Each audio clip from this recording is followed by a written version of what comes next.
Profe, no sé si está hablando, tiene el micrófono cerrado. No lo puedo creer, llevo 5 minutos hablando sola. Perdónenme, perdónenme la vida.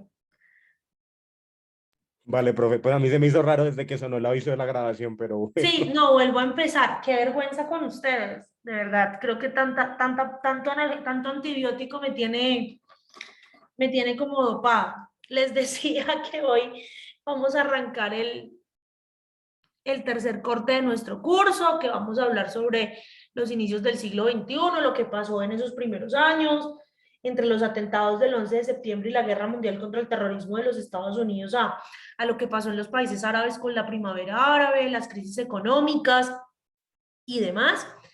Eh, y como les contaba, pues la idea es que abarquemos estas últimas semanas de clase con estos hechos que de una u otra manera todos hemos vivido, porque ya muchos de nosotros habíamos nacido, éramos un poquito conscientes de muchas cosas, etcétera, etcétera. Entonces, por eso hoy vamos a hablar de los inicios del siglo XXI. Dentro de 8 días vamos a hablar sobre los retos del mundo y esa clase prácticamente la van a hacer ustedes con las sustentaciones, las exposiciones que deben hacer y que, de las que ya les voy a hablar, en donde les planteo algunas problemáticas globales para que ustedes las desarrollen en clase. Dentro de 15 días vamos a hablar de la historia del siglo XX en Colombia, de la guerra de los 1000 días al postacuerdo, a terminar las sustentaciones. Y la última clase va a ser sobre los retos de Colombia. ¿Qué retos tiene Colombia hoy en medio del posconflicto, de la pandemia, de los procesos electorales, de la constitución, de la reconstrucción de una sociedad tan dañada por la guerra? Y pues el martes 23 de noviembre, más o menos dentro de un mes, nos veremos para hacer el parcial final. ¿Cómo va a ser el parcial final? Igual que los parciales que hemos hecho hasta ahora de selección múltiple con única respuesta. En el parcial final de este curso entra todo lo visto hasta el momento, incluido lo que vimos en el primer corte y en el segundo corte. Entonces, pues para que lo tengan presente, estudien y lo ganen. Ahora bien, yo les compartí el viernes, si mal no recuerdo, al correo electrónico y a través de José David, este documento donde les presento la guía para que realicen las sustentaciones. Entonces, la presente guía busca dar elementos para el buen desarrollo de las presentaciones de las ideas centrales de los casos de estudio que les fueron asignados. Debe ser una presentación de máximo 15 minutos, van a ser 15 minutos cronometrados y todas las exposiciones se basarán en los casos de estudio que les he asignado. La idea no es que me resuman el caso de estudio, sino que analicen y sinteticen ese caso de estudio que se puede traducir en dos momentos. Un primer momento donde me cuenten qué está pasando alrededor de este tema, por qué este tema es importante para el mundo, cómo está Colombia en este tema, y un segundo momento que lo pueden resumir en el análisis de estas dos preguntas. ¿Cómo está este tema luego de los aislamientos obligatorios por la pandemia del COVID-19? ¿Y qué proponen ustedes desde su rol profesional como abogados para esta problemática? Entonces, los temas que propongo pues son los siguientes: la crisis de la democracia, la crisis de la salud, la crisis en la educación, la pobreza y el hambre en el mundo, el cambio climático, la igualdad de género, y la ciberseguridad. Y pues ahí están los grupos. Adriana, Daniela, Felipe y José David van a hablarnos sobre la crisis de la democracia. Lorena, Dana, Valentina y Sebastián nos van a hablar de la crisis de la salud. Eric, Elian, Natalia y Alejandro sobre la crisis en la educación. Mayra, Santiago, Sara y Laura sobre el hambre y la pobreza. Lucía, Julián, Edwin y Ariel sobre el cambio climático. Karina, Valentina, Mayret y Carol sobre la igualdad de género. Y Julián, Daniel, Abdel y Laura sobre la ciberseguridad. La idea es que durante esos 15 minutos que ustedes van a estar haciendo sus presentaciones, ustedes van a ser los responsables, por decirlo así, de el orden en el salón, de la clase, si sus compañeros tienen alguna pregunta, si yo tengo alguna pregunta, están encargados de responderla y demás. Solamente todos los grupos fueron armados por ustedes, excepto dos grupos que nunca le enviaron a José David sus integrantes, entonces yo me permití conformarlos pues aleatoriamente. No sé si tengan alguna pregunta sobre este tema de las exposiciones que arrancan el próximo martes a las 9:05 de la mañana. Sí, Si profe, todo está claro, yo tengo una pregunta, profe. señor. En la parte de abajo del documento habla de un texto asignado, un análisis del texto asignado. ¿Cuál es el texto asignado? Un texto que tienen que construir ustedes. Sí, un texto que ustedes deben construir de máximo 1.200 palabras analizando el tema. Y lo pueden buscar, ustedes, Laura. Me está diciendo Lucía que no puede exponer el martes 9 de noviembre. ¿Es solo Lucía o es todo el grupo? No, profe, solamente yo. Eh, ¿Y el Entonces, grupo quiere exponer así o quieren trabajar con Lucía y podemos mirar como un cambio de fecha? No sé.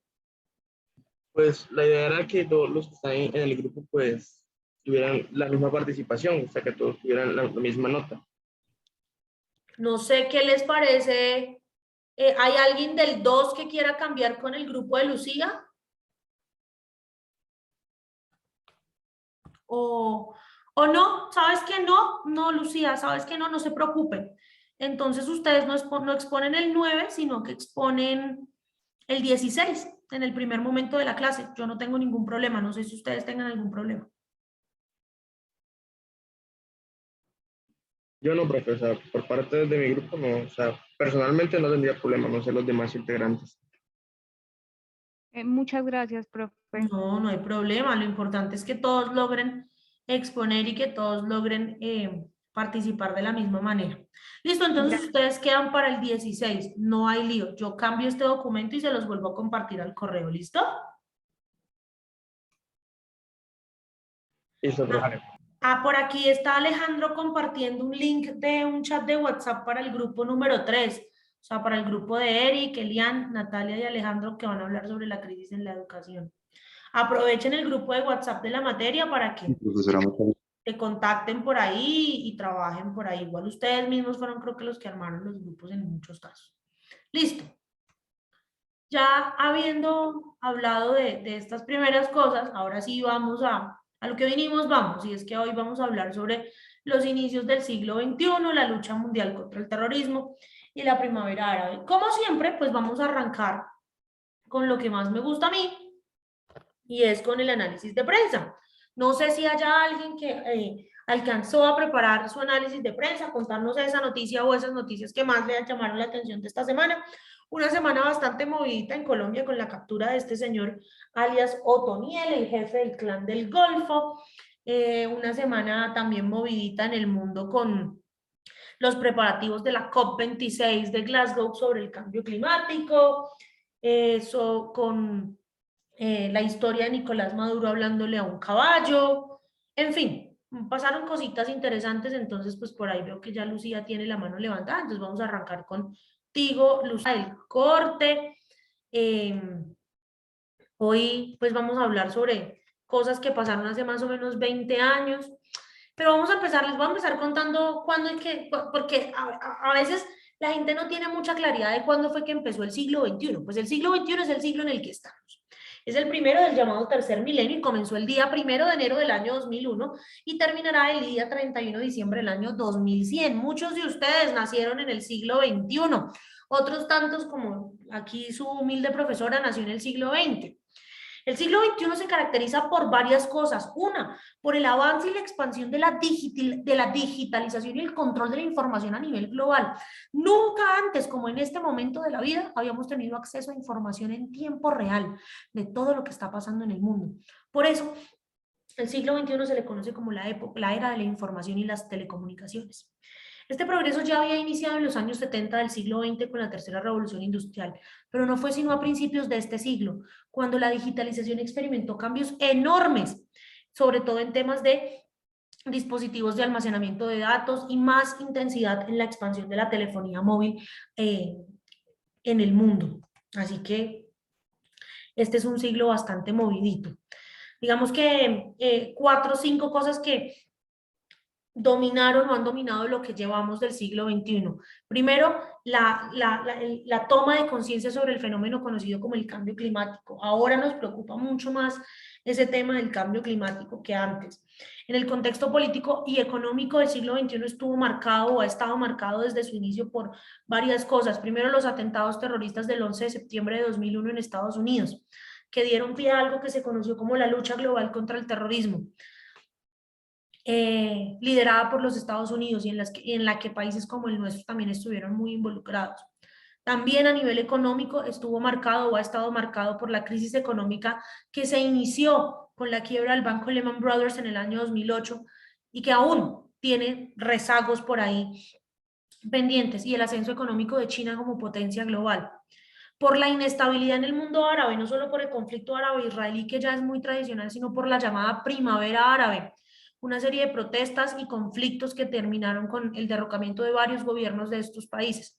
Y pues en lo que estamos en este momento, la irrupción de la pandemia del COVID-19 que se ha propagado por todo el mundo, generando impactos políticos, económicos y sociales a escala global. Vamos a empezar hablando del ascenso de China como potencia global y quiero que lo hagamos viendo este pequeño video que nos va a contar un poco de dónde salió eso de que China es potencia global.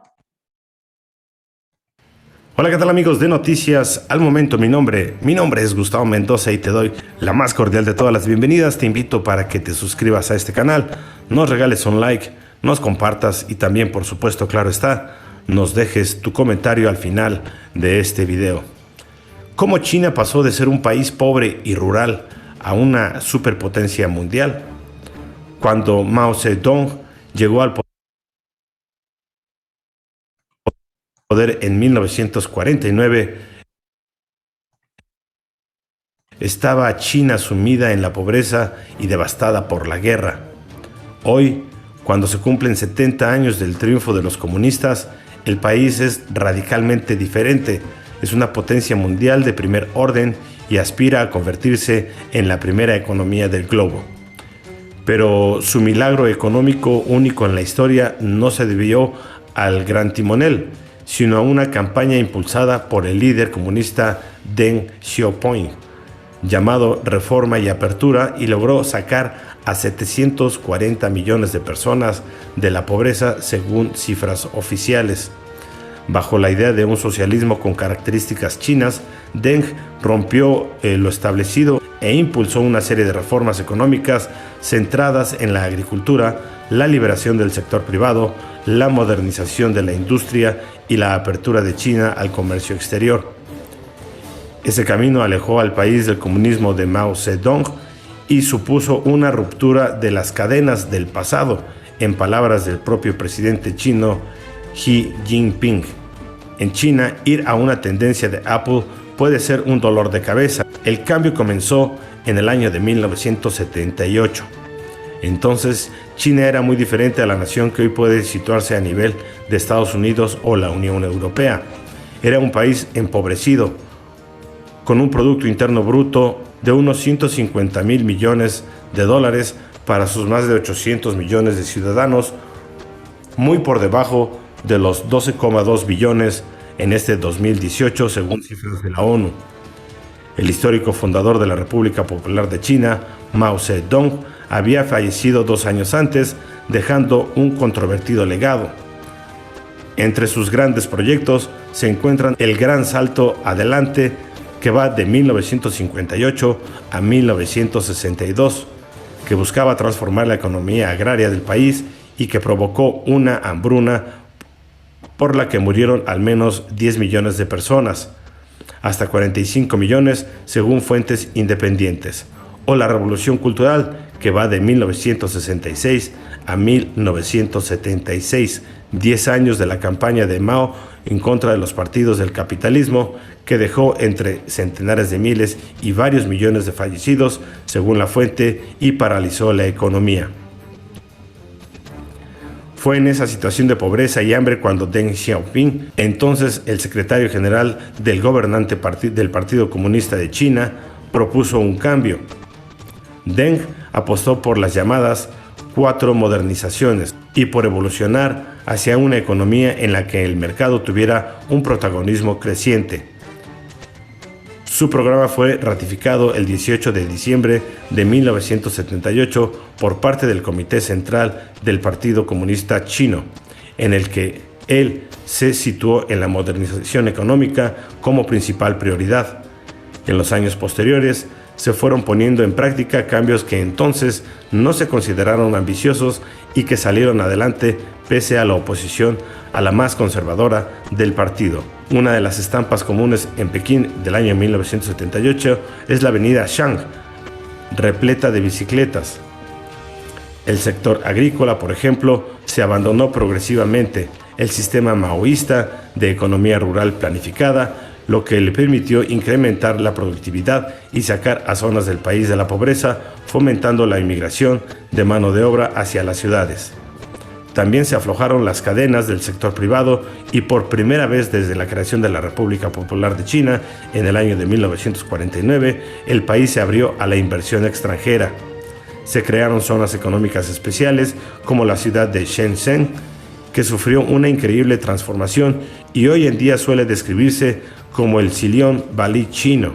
Sus cambios llevaron a que, tras un largo proceso, China conseguiría entrar a la Organización Mundial del Comercio en 2001, lo que abrió definitivamente las puertas a la globalización que tanto ayudó a su auge económico.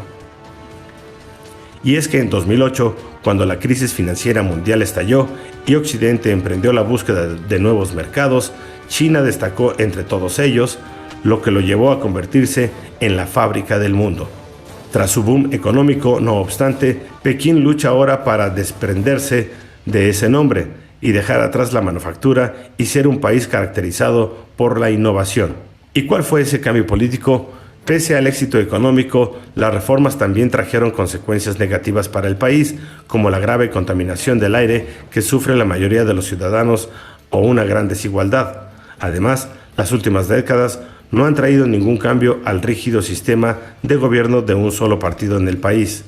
Los críticos denuncian que la represión de los derechos humanos va en aumento y que el actual presidente Xi Jinping está coartando cada vez más libertades de la población mientras acumula más poder. Se considera que Xi es el líder chino con más poder desde Mao Zedong. En el 40 aniversario de la Reforma y Apertura, el pasado diciembre, Xi enfatizó la importancia del liderazgo del Partido Comunista en un discurso en el Gran Palacio del Pueblo de Tiananmen, la plaza pequinesa, donde el ejército acabó a la fuerza con las manifestaciones a favor de reformas políticas, dejando a un número aún indeterminado de muertes. Ese oscuro capítulo de la historia reciente de China sigue siendo un tabú, como cualquier crítica sobre el sistema político. Pues bien, hasta aquí la información de cómo es que este país, China, superó la crisis económica y se ha convertido en una potencia mundial.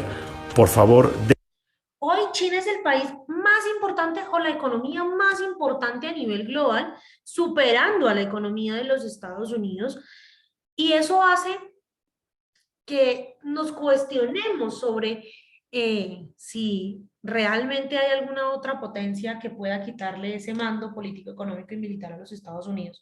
Al menos a nivel económico ya lo logró. A nivel político, China no quiere mucho meterse en temas de liderazgo global por varias razones, y la primera es que China aún se considera a sí mismo una potencia emergente. China aún considera que es un país en vías de desarrollo. Y además de eso, y el mismo presidente chino lo ha manifestado algunas veces, ser potencia global implica también que todos los estados se metan en tus asuntos, y es bastante incómodo para ellos que se metan en sus asuntos, teniendo en cuenta que China es un país acusado de violar sistemáticamente también los derechos humanos. Eso no podemos negarlo. Bueno, ¿qué pasó el 11 de septiembre y cómo es el tema de la lucha global contra el terrorismo? Los atentados del 11 de septiembre del 2001 pues fueron una serie de 4 ataques terroristas que se llevaron a cabo contra las Torres Gemelas en la ciudad de Nueva York y el Pentágono en la ciudad de Washington por parte del grupo Al-Qaeda, liderado por el señor Osama Bin Laden.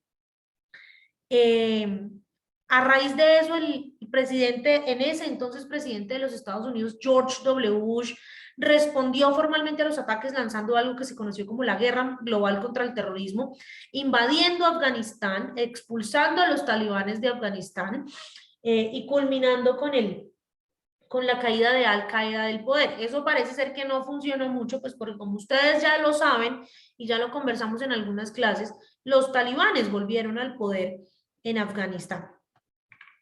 Tres motivos claves fueron los que llevaron a que se hicieran los atentados del 11 de septiembre de 2001 y fueron promulgados en una carta que le envió Osama Bin Laden a la opinión pública. El primero, el apoyo militar de los Estados Unidos al gobierno de Israel. Como ustedes saben, el Estado de Israel es uno de los principales o el más importante aliado de los Estados Unidos en esta región, en Medio Oriente. Y para los países árabes siempre ha sido una afrenta, una ofensa que los Estados Unidos apoye tan decididamente al Estado de Israel contra la lucha palestina. Entonces, todos los países árabes se han solidarizado siempre con Palestina y han decidido, pues, atacar al Estado de Israel. La ocupación militar de la península arábiga por parte de los Estados Unidos fue, según Osama Bin Laden en su momento, la segunda razón por la que se llevan a cabo estos atentados, y es que Osama Bin Laden y muchos grupos fundamentalistas islámicos acusaban a los Estados Unidos de estar invadiendo la península arábiga para robarse el petróleo que les pertenecía única y exclusivamente a los países árabes. Y, por supuesto, las constantes agresiones estadounidenses contra el pueblo de Irán, sobre todo en la Primera y la Segunda Guerra del Golfo. El señor Saddam Hussein, expresidente de Irak, siempre fue un enemigo muy decidido de los Estados Unidos, y Osama Bin Laden acusaba al pueblo de Estados Unidos, pues, de estar agrediendo al pueblo iraquí. Digamos que estas tres razones fueron las que fundamentaron esos atentados terroristas que acabaron con la vida de más de 2.000 personas. Algunos efectos que tuvieron esos atentados, de los que pues no voy a hablar mucho porque ustedes ya han visto documentales, películas, videos, noticias y demás, sobre todo en este año que se conmemoraron los 20 años de los atentados terroristas del 11 de septiembre, es que primero a nivel económico la Reserva Federal prácticamente cerró sus bancos, la Reserva Federal cesó todo contacto con bancos en la ciudad de Nueva York, prácticamente cerrando por casi 15 días el sistema económico de la ciudad de Nueva York, lo que causó desregulación del mercado, baja de impuestos, bajas de tasas de interés, y que terminó en la burbuja inmobiliaria de las denominadas hipotecas subprime, que culminó con la quiebra del banco Lehman Brothers en el año 2008 y la crisis económica global que se conoció como el nuevo crack del 29. Y pues a nivel de salud pública, miles de toneladas de escombros tóxicos causaron enfermedades e incluso la muerte de muchas personas que vivían o que trabajaban alrededor de la zona cero, de la zona donde estaban ubicadas las Torres Gemelas. ¿Cómo se desarrollaron y qué consecuencias tuvieron a nivel global para la política y la economía global los atentados terroristas del 11 de septiembre? El 11 de septiembre de 2001 el mundo cambió. 19 atacantes secuestraron 4 aviones de forma coordinada y los lanzaron contra algunos de los edificios más simbólicos e importantes de Estados Unidos. La primera potencia mundial estaba siendo atacada en el corazón, por sorpresa y sin poder defenderse, y el mundo entero lo estaba viendo en vivo por televisión. Esa mañana soleada de finales de verano quedó marcada para siempre en la historia y sus consecuencias todavía perduran. Pero primero, ¿cómo se desarrolló el 11 de septiembre? El relato de ese fatídico martes empieza aquí, en el Aeropuerto Internacional Logan de Boston. Son las 7:59 y el vuelo 11 de American Airlines acaba de despegar con destino a Los Ángeles. En él viajan 11 miembros de la tripulación y 81 pasajeros, entre ellos 5 secuestradores encabezados por este hombre, Mohammed Atta, el líder de la operación. Tan solo 15 minutos después de despegar, a las 8:14, Atta y sus hombres se hacen con el control del Boeing 767. Después de desviarse hacia el norte, ponen la nave en dirección a Nueva York. Mientras se produce el secuestro del vuelo 11 de American, en el mismo aeropuerto de Boston despega otro avión, el 175 de United Airlines. El mismo modelo, un Boeing 767, y el mismo destino, Los Ángeles. Dentro van 9 miembros de la tripulación y 56 pasajeros, 5 de ellos secuestradores. Solo 6 minutos más tarde despega el tercer avión de esta historia, esta vez desde Washington.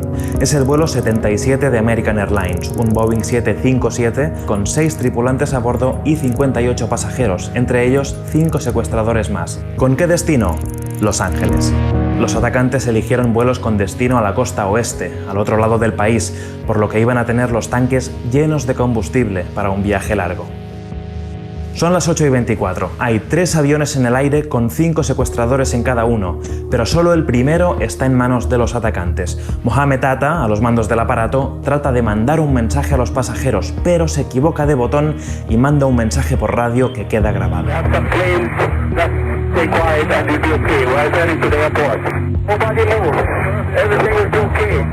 Mientras los secuestradores del primer vuelo tratan de calmar a los pasajeros con una mentira, estamos volviendo al aeropuerto, despega el cuarto avión desde Newark. Otro Boeing 757, el vuelo 93 de United Airlines, con destino a San Francisco, con 7 tripulantes y 37 pasajeros, incluidos 4 secuestradores. Justo en ese momento se produce el segundo secuestro. Los atacantes toman el vuelo 175 de United y lo dirigen a Nueva York, donde segundos después ocurre el primer impacto.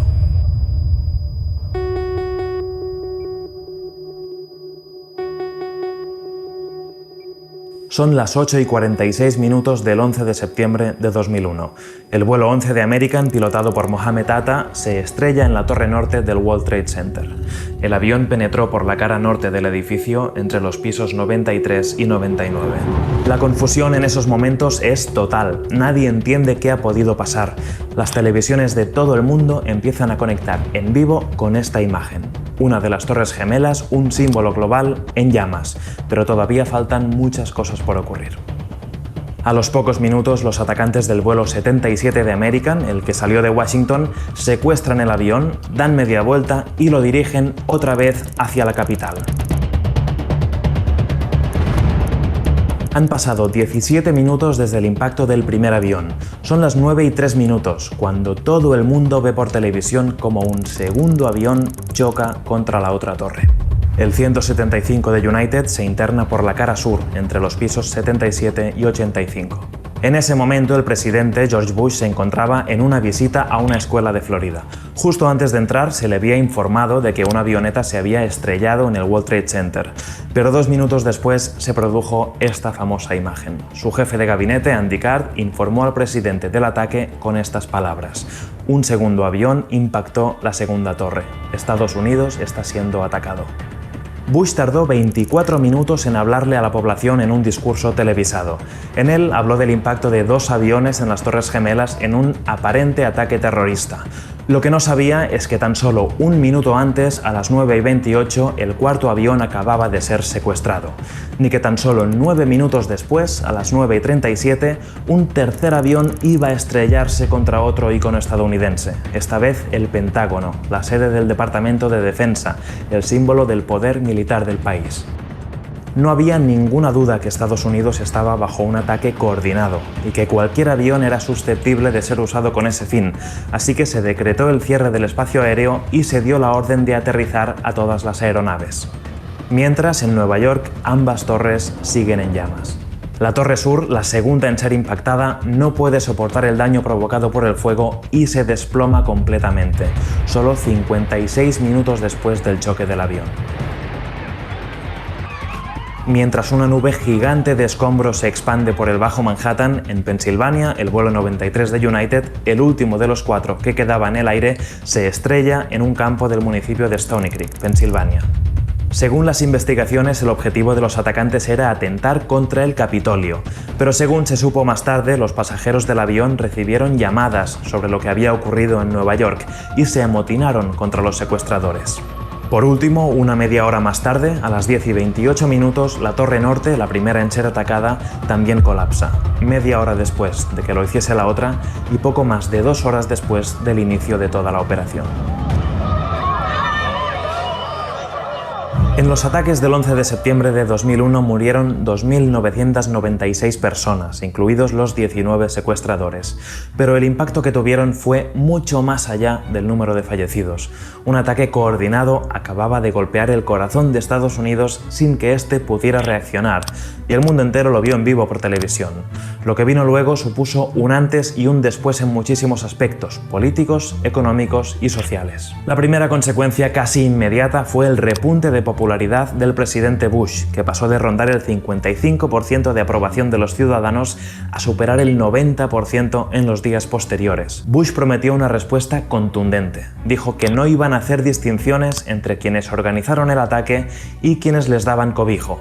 Y así, a las pocas semanas, declaró la llamada guerra contra el terrorismo e invadió Afganistán para derrocar a los talibanes, que gobernaban el país y acogían a los miembros de la organización Al-Qaeda, responsable del ataque. Pero 20 años después, Afganistán vive uno de sus momentos más convulsos. Aprovechando la retirada completa de las tropas estadounidenses que había prometido el presidente Joe Biden, los talibanes recuperaron el control del país y tras 2 décadas de intervención de Estados Unidos y sus aliados, Afganistán ha vuelto a manos del talibán y muchos temen que sirva de nuevo como base para grupos radicales como Al-Qaeda. Esta guerra, iniciada en 2001, es el conflicto más largo en el que haya participado Estados Unidos. Se calcula que en esta guerra han muerto 240.000 personas, de las cuales 78.000 eran civiles y 3.500 soldados estadounidenses o aliados. Además, guerras como esta y la posterior invasión de Irak, justificada por la supuesta existencia de unas armas de destrucción masiva que amenazaban la paz mundial y que jamás se encontraron, sirvieron de pretexto para grupos como Al-Qaeda para atentar en los países que participaron en ellas. Un ejemplo son los atentados del 11 de marzo de 2004 en Madrid, España. Por otra parte, se estima que la llamada guerra contra el terrorismo ha costado más de 5,6 billones de dólares. Esto es 5,6 millones de millones. Este dinero se ha usado para financiar operaciones militares y antiterroristas, pero también en sistemas y protocolos de monitoreo de información. Y eso nos lleva a la siguiente consecuencia: un aumento del control y de la vigilancia. Según muchos expertos, gobiernos de todo el mundo han usado el terrorismo y las medidas de seguridad nacional como argumento para limitar las libertades de sus ciudadanos. Y especialmente en Estados Unidos, donde agencias como la NSA, la Agencia de Seguridad Nacional, llegaron a recopilar ilegalmente hasta 56.000 emails cada año de personas que no tenían nada que ver con el terrorismo. Otras medidas de seguridad más obvias, las vemos día a día, son las que se aplicaron en los aeropuertos y los aviones. Se endurecieron los controles en las terminales y se establecieron protocolos más estrictos en las aeronaves. Por último, otro efecto importante del 11S y de todo lo que ocurrió después es un aumento en la islamofobia y la estigmatización de los ciudadanos árabes en Occidente. Según datos del FBI, los crímenes de odio contra musulmanes en Estados Unidos se dispararon en los años posteriores al atentado.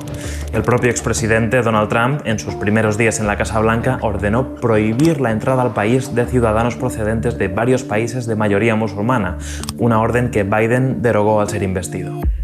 Los atentados del 11 de septiembre de 2001 cambiaron muchas cosas. Hasta ese día muy poca gente había oído hablar de Al-Qaeda, el grupo islamista radical que planificó el ataque y que ya todos recordamos. Y ninguna de las personas que hace 20 años vieron arder las Torres Gemelas por televisión va a olvidar qué estaba haciendo ese día, cómo se enteró y sobre todo cómo se sintió.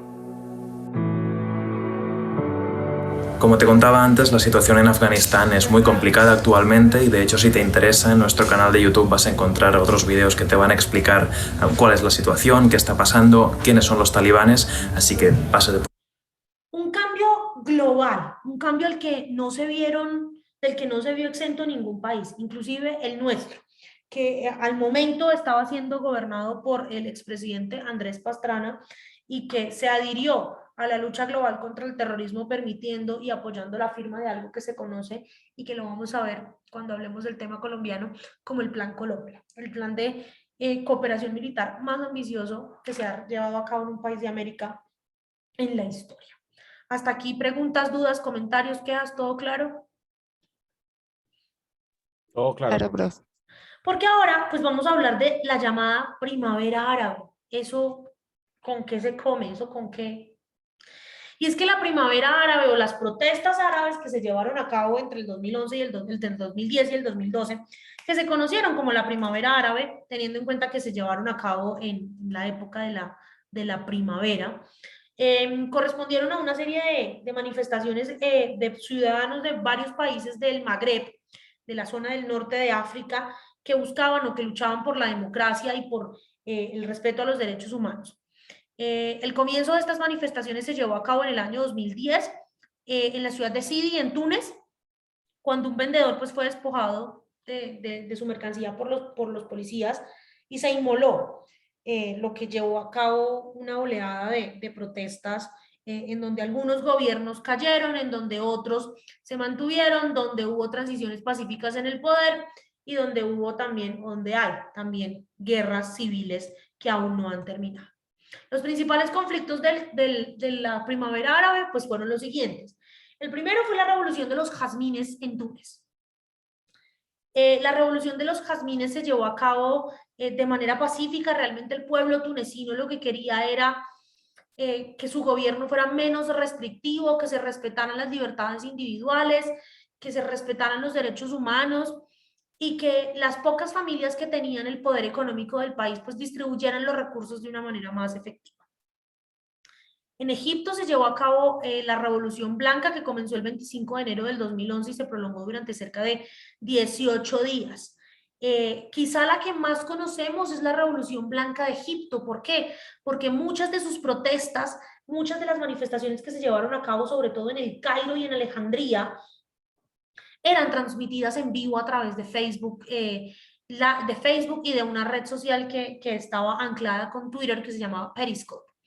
Tanto en Túnez como en Egipto, la Revolución de los Jazmines y la Revolución Blanca culminaron en el momento en que cayeron los gobiernos en el poder. En el caso de Egipto, el gobierno de Hosni Mubarak, que llevaba más de 30 años en el poder, en Egipto cayó de manera pacífica, creando un nuevo gobierno. En Libia se llevó a cabo el primer conflicto a gran escala en contra del presidente dictador Muammar al-Gaddafi. Estas manifestaciones se llevaron a cabo en enero del año 2011 y culminaron no solo con una guerra civil, con la primera guerra civil de la primavera árabe, sino con la incursión de tropas de la OTAN que defendían al pueblo libio y asesinaron a Muammar el-Gaddafi. En Yemen se llevó a cabo la revolución de las cintas rosas en el año 2011. Yemen es un país muy chiquitito en el mar Arábigo y estaban protestando contra el presidente Ali Abdullah Saleh. Y estas manifestaciones fueron reprimidas violentamente por el ejército y por la policía. Y lo que más se conoce de estas manifestaciones eran las cintas rosas, las cintas rosaditas que llevaban los manifestantes yemeníes en sus manos. ¿Por qué? Porque ellos lo que querían demostrar era que sus protestas eran pacíficas y no era violencia, no eran violentas las marchas. En Yemen también la revolución de las cintas rojas terminó con la salida del poder de Ali Abdullah Saleh. Bueno, como ustedes saben, en el caso sirio, el conflicto inició más que como una revolución, inició como un conflicto entre el régimen de Bashar al-Assad en el poder y el denominado Estado Islámico, que quería sacar a Bashar al-Assad del poder. Es una guerra civil que lleva más de ya 10 años, que tiene más de 4 millones de personas muertas, 2 millones de personas desplazadas, un conflicto armado interno en el que se han visto involucradas las grandes potencias. En el caso de los Estados Unidos, que ha dicho y las grandes potencias europeas, que han dicho que se tiene que ir Bashar al-Assad del poder. Y en el caso de Rusia y de China, que apoyan a Bashar al-Assad, Siria está completamente destruida. No hay mucho que decir del conflicto sirio, más allá de que ha sido uno de los conflictos de Medio Oriente más sangrientos de los últimos 20 años. Y en Bahrein, las protestas fueron reprimidas de una manera muy violenta. Comenzaron el 14 de febrero del 2011 y no lograron tumbar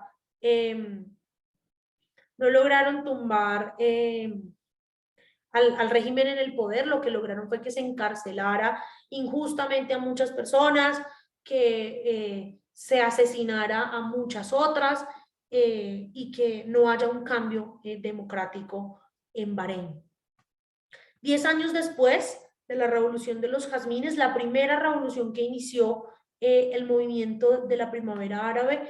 Hay muchos de esos países que salieron de una dictadura quizá para meterse en otras, muy pocos han logrado hacer transiciones democráticas y en el caso de Siria, como les dije, sigue la guerra y es cada vez más sangrienta y con un Bashar al-Assad cada vez más posicionado en el poder. Allahu Akbar,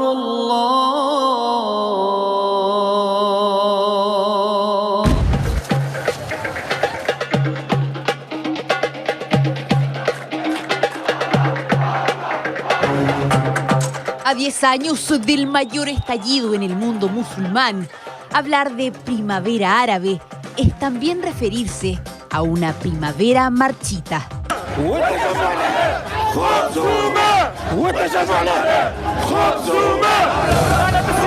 La ola revolucionaria que se transformó en marea llegó a más de 15 países del Medio Oriente y el norte de África, pero a una década de ese despertar popular, solo en un país, Túnez, la democracia logró consolidarse.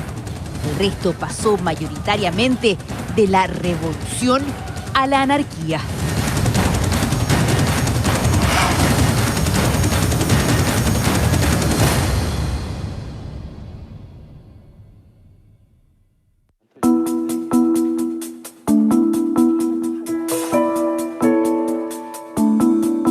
Año 2020, Túnez, televisión pública.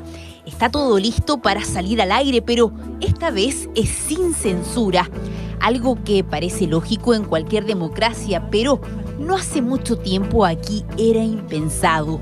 Por eso, y por mucho más, en las calles un monumento recuerda al joven que hace una década se inmoló, soñando un mejor país y dando el puntapié inicial a una inesperada revolución.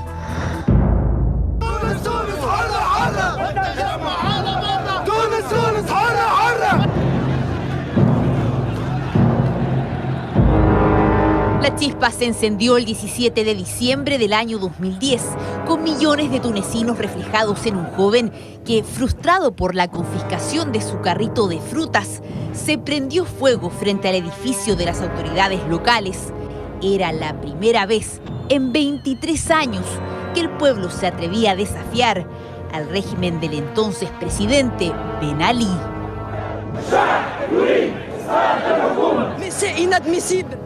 Es inaceptable, ya hemos tenido suficiente de él y su basura. Lo queremos fuera. Siento que mi hermano liberó a todo Túnez y espero que libere a todo el mundo árabe. Y algo de ese deseo se hizo realidad. Para cuando su hermano falleció por las heridas, las ansias de democracia estaban extendidas por todo el país. No pasó ni un mes para acabar con un régimen de más de 2 décadas. Ben Ali terminó escapando a Arabia Saudita. El pueblo cambió su destino. Túnez logró deshacerse de un dictador presidente de por vida e institucionalizó un sistema que es, según todos los estándares, democrático y que es capaz incluso de reformarse a sí mismo. Una historia exitosa que, eso sí, no se replicó de la misma forma en otros países. Con distinta intensidad, las protestas que partieron en Túnez se extendieron por Medio Oriente y el norte de África, con especial fuerza en Siria, Yemen, Libia y Egipto. De hecho, cuando la rabia se desbordó en las calles del Cairo, la revuelta adquirió el nombre de Primavera Árabe. Una chilena la vivió en carne propia. Lo que nosotros veíamos no era caos necesariamente. O sea, si bien la televisión mostraba la parte como de la lucha o de los enfrentamientos, lo que estaba pasando en Tajarir, y yo creo que una de las imágenes que más impacta es cuando se ve a los musulmanes rezar y los cristianos los están protegiendo alrededor. Y yo creo que ese era el espíritu. O sea, era un pueblo unido, un país unido por la misma causa. Fernanda fue testigo del antes, el durante y el después del despertar del mundo árabe. Con 15 años viviendo en Egipto, cuando habla de esa causa común, se refiere a esto. la erupción de una generación completa, especialmente de jóvenes cansados de seguir bajo el yugo de quien por 30 años dirigió el país. 18 días de manifestaciones lograron lo impensado. El gigante de la región veía caer a Hosni Mubarak para dar paso a una transición democrática, aunque las medidas contrarrevolucionarias resultaron más fuertes que el pueblo. El año 2013, una dictadura militar apagó hasta el día de hoy esa esperanza. A una década del despertar egipcio, ¿cuál es la conclusión? A 10 años yo tengo la sensación que si se repitiera, quizás sería exitosa. O sea, cuando se dio la primavera árabe, la población no estaba preparada, no estaba educada en la democracia. Creo que ganaron algo sin saber y se encontraron con este poder sin tampoco saber cómo usarlo. La situación actual no es diferente a lo que se vivió antes de la revolución, básicamente. Incluso sería un poquito peor para la gente. La forma en la que nació esta revolución tomó al mundo por sorpresa. A diferencia de lo que podría pensarse, las armas de los activistas no fueron más que el internet y los teléfonos celulares, con hombres y mujeres comunes y corrientes, grabando los acontecimientos que cambiarían la historia, incluyendo la caída de los tiranos.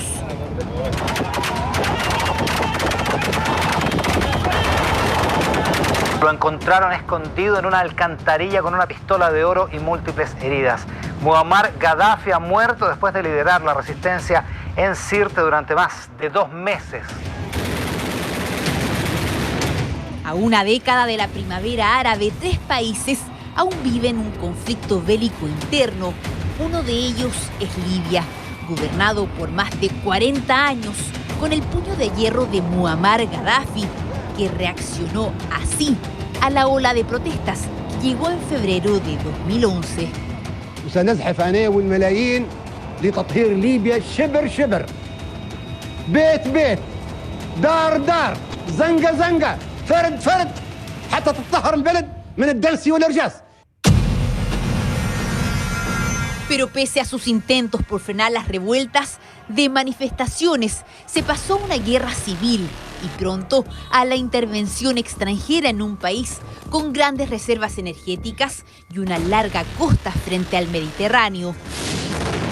A una década de ese humillante final en una alcantarilla, desde El Cairo, el primo del dictador tiene su propio análisis de lo que pasa hoy en Libia, un lugar donde reina la anarquía con 2 administraciones enfrentadas.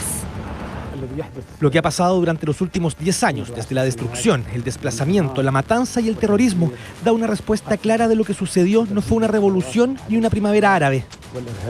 Tanto es cierto que tanto Egipto como Siria como Libia, pues si haces una encuesta que hoy no se puede hacer libre, la mayoría de la población dirá que están peor de lo que estaban antes, ¿no? Ricardo González trabajó durante las revueltas como corresponsal en los prestigiosos diarios españoles El Mundo y El País. A una década coincide en que hablar de una primavera marchita no es exagerado en el caso de la gran mayoría de los países. ¿Qué pasó? ¿El mundo árabe no estaba preparado para una revuelta de esta magnitud? ¿Cuál es tu análisis? Bueno, hay más de 20 países árabes y no todos tienen unos parámetros parecidos, ¿no? Pero bueno, yo creo que eran unos regímenes que estaban muy enraizados. Estos regímenes han sido capaces de evitar el cambio político que pedían las masas de diversas formas. Por ejemplo, en el caso de Siria, convirtiendo un levantamiento popular en una guerra sectaria.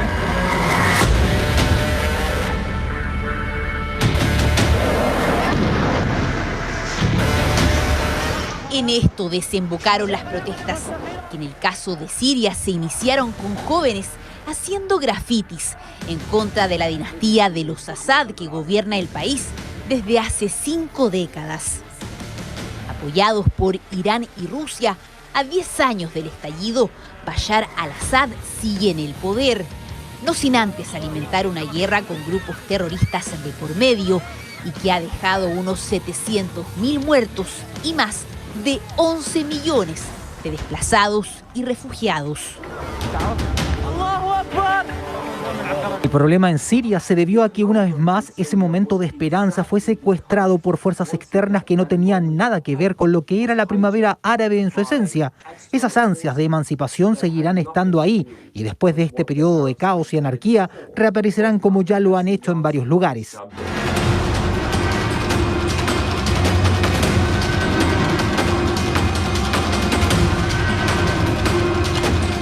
A una década, muchos creerán que de poco y nada sirvió la rebelión de las masas, pero la historia nos dice que todavía es pronto para sacar conclusiones. Ocurrió con la Revolución Francesa, con resultados favorables después de décadas. Las actuales protestas en Irak, Argelia, Líbano o Sudán dan cuenta que esas aspiraciones de mayor democracia y participación están lejos de desaparecer en el convulsionado mundo árabe.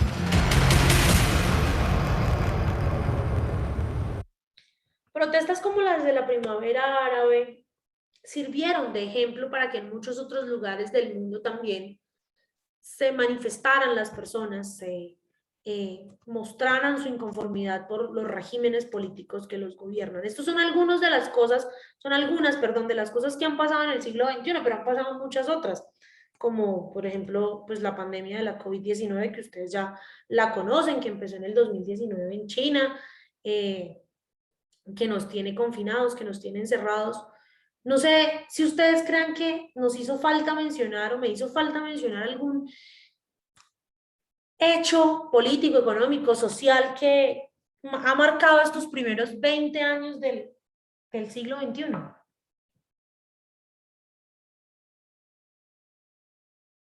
No, profe.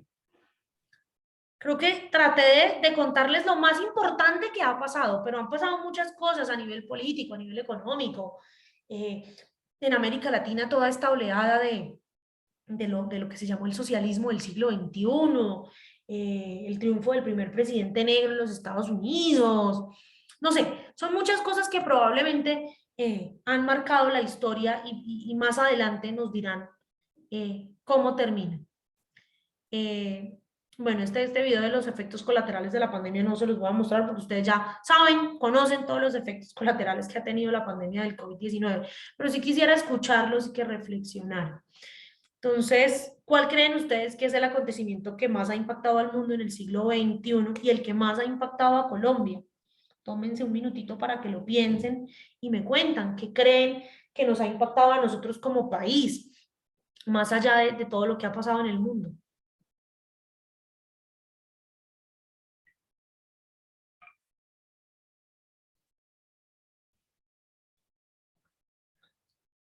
No sé quién quiera contarnos. Yo les podría contar el mío, pero después probablemente le quite el acontecimiento a alguna persona. Entonces primero quisiera que hablaran ustedes.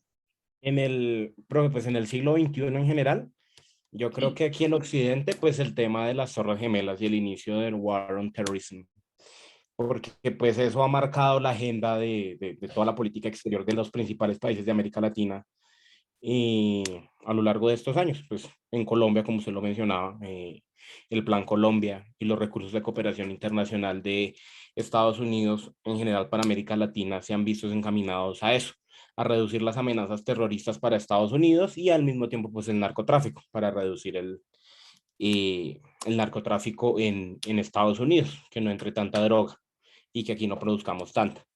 Y el acontecimiento que más ha marcado a Colombia en el siglo XXI, yo tendría dos: el Plan Colombia y la firma del acuerdo de paz. Esas dos. Que uno de una u otra manera uno está ligado con el otro. Sí, Mayra. sí. Profe, respecto a la segunda pregunta, para mí los falsos positivos han sido un acontecimiento que ha marcado a Colombia. digamos, en el lapso de tiempo que pasó, que digamos en el inicio de los 2000, bueno, en los 2000, y que hasta ahora nos estemos dando, o no, ya sea algo que se ha dado cuenta, pero que hasta ahora se estén reconociendo cifras de lo que pasó en el gobierno Uribe. Siento que es algo que ha marcado a Colombia de una manera impresionante. Conocer aquellas atrocidades que han ocurrido, siento que es algo muy triste, muy lamentable ver cómo la violencia, este conflicto interno ha marcado tanto a las personas de las zonas rurales y aledañas del país. ¿Alguien más?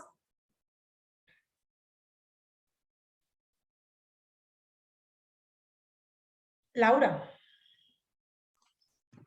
Profe, pues yo siento que, pues por lo menos muy personalmente, la pandemia es algo que impactó muchísimo porque es algo que se veía como tipo en libros de historia y cosas que no, como, sí, como que se veían como muy lejanas a nuestra realidad y de un momento a otro nuestra vida cambió drásticamente y literalmente fue de un momento a otro que se produjo un encierro y se realizó un cambio en las dinámicas sociales, familiares, académicas y generó un impacto emocional, físico y social que se ha tenido que vivir como muy en carne propia. Particularmente yo creo que hoy en día el acontecimiento que más ha marcado al mundo es la pandemia del COVID-19. Porque no estábamos preparados y el mundo se dio cuenta que no estaba preparado para asumir un reto de tal magnitud. Un reto político, un reto económico, un reto social que nos mostró lo vulnerables que somos y lo poco preparados que estábamos o que estamos todavía para asumir este tipo de retos. Y en el caso colombiano creo que el proceso de paz que se firmó, que se negoció en La Habana y que se firmó con la guerrilla de las FARC, ha marcado y ha partido la historia de este país en dos. Creo que no nos habíamos dado cuenta que éramos capaces de negociar la paz, que ahora tenemos otros retos y es cumplir o sí, cumplir eso que se pactó, pero nos dimos cuenta que sí era posible ponerle fin a esto mediante la negociación y no mediante la guerra. Karina. Sí, profe, ¿me escucha? Sí. Otro hecho histórico pasó en 2001, en donde Estados Unidos y la Comunidad Europea declararon a las guerrillas colombianas y a los paramilitares grupos terroristas. Eso fue producto también de toda esa guerra mundial contra el terrorismo y de esa lucha que había que implementar contra estos grupos, pero son muchas cosas que pasaron alrededor de todo este tema de los atentados del 11 de septiembre y que son muy buenas mencionar, como esta que mencionó Karina, que también aceleró un poco todo lo que pasó con el Plan Colombia y con la seguridad democrática y con todas estas cosas que pasaron en Colombia. Chicos, yo solamente quería contarles algunas de las cosas que han pasado en estos 20 años, probablemente han sucedido muchas otras más, me faltaron muchísimas, no me alcanzaría una semana entera para hablar de esto, pero estas han sido algunas de las que más nos han marcado a todos en el sistema internacional como un todo. Quiero agradecerles por la participación, por la asistencia a clase, pues preparen las presentaciones de las exposiciones para el otro martes. Ya saben que el grupo de Lucía, Ariel, participa, presenta entonces la clase de más arriba. Y nada, les deseo un feliz resto de semana y estamos hablando cualquier cosa, cualquier duda que tengan respecto de las presentaciones, pues me la hacen llegar a través del correo y yo con mucho gusto les respondo. Feliz Gracias, profe. resto de día para todos. Gracias, profe. Gracias, profe. Hasta luego. Ariel, Gracias, profe, ¿estás hasta por luego. ahí? Gracias, profe. Hasta luego.